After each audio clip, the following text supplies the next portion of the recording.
زيتون مخلل رائع صنعته أنا وأمي منذ أسبوعين، ومنذ ذلك الوقت وأنا أنتظر اللحظة التي أفتحه فيها وآكله، وقررت أن أشاركك هذه اللحظة. هيا بنا. انتظري قليلا حتى ننتهي من حلقتنا ونعود. لا لا لا، لابد أن أفطر أولا قبل أن نذهب إلى معرض الزهور. لقد سبقتك بالفعل. شطيرتان يا فراولة، لن يحدث شيء. علينا أن نركب حتى نصل إلى المعرض في حديقة الأرمان. هيا هيا، ناوليني بسرعة. تفضلي، ما رأيك الآن؟ يا إلهي، ما هذا يا فيروز؟ ناوليني ماء بسرعة. غريبة، ما بك يا فراولة؟ الزيتون ملحه قليل. ماذا؟ ملحه قليل؟ كيف ذلك؟ إن ماء البحر أهون منه. غريبة، لقد ذقته عندما قالت لي أمي أن أضع له الملح، وظللت أزيده لأنه كان قليلا.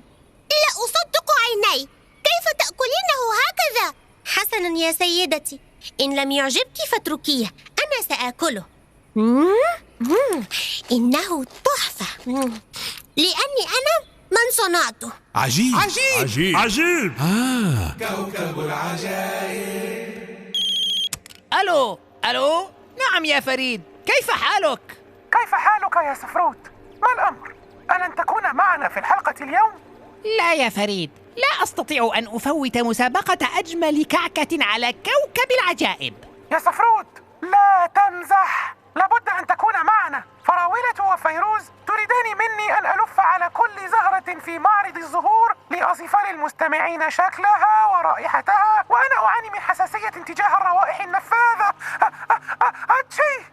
لكنني لا أستطيع ولن أقدر، ومستحيل أن أترك الكعك الذي يعد في المسابقة وآتي. مستحيل. وماذا إن وعدتك أن أدعوك لتناول كعك وبسبوسة وكنافة أيضا؟ بسبوسة؟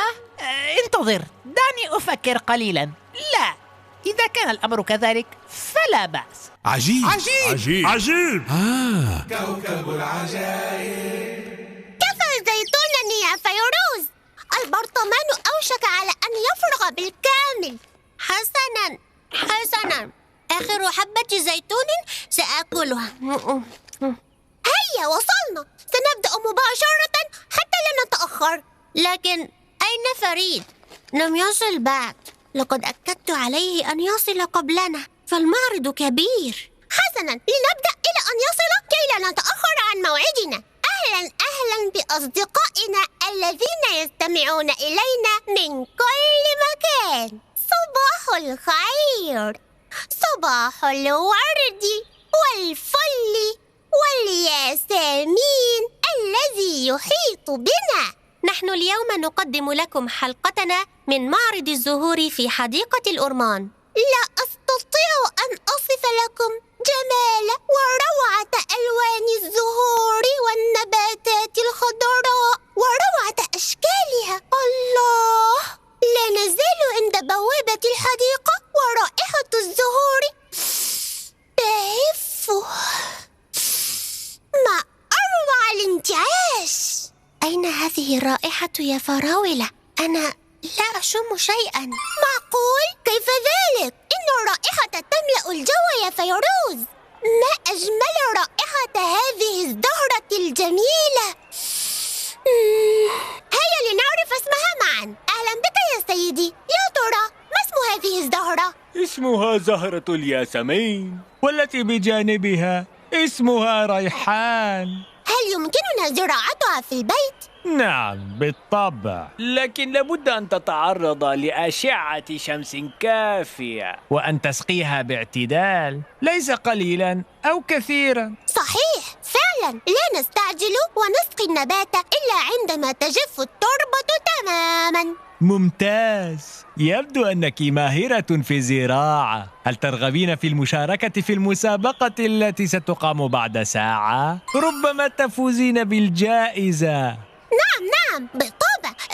وما الجائزة؟ 10 زهرات توليب وصلت للتو من هولندا. يا إلهي، إنها جائزة لم أكن أحلم بها. إن شاء الله سأفوز. وما اسم هذه الزهرة الجميلة؟ هذه زهرة الجاردينيا.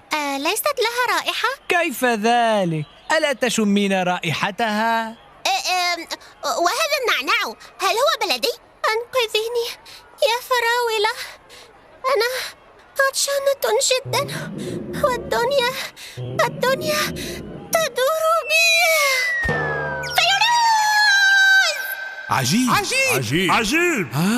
كوكب العجائب. هذه أجمل. تذوق هذه يا سفروت. لا لا لا، هذه أجمل وأجمل. لكن كعكة المانجو بصلصة المستردة كانت أجمل. حقيقة أرى أن أول كعكة تذوقناها كانت أجمل واحدة. أنا رأيي من رأي سفروت.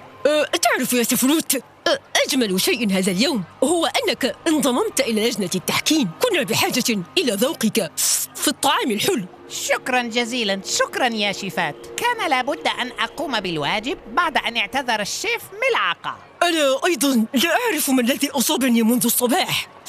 لا أشعر بطعم الطعام جيدا. هذا من تواضعك فقط يا شيف مرعوم، فأنت أصل التذوق كله، لكن يبدو أنك متعب قليلا. لابد أن أذهب إلى مركز الصيانة في عيادة اللسان اليوم. ألف سلامة عليك يا شيف مرعوم.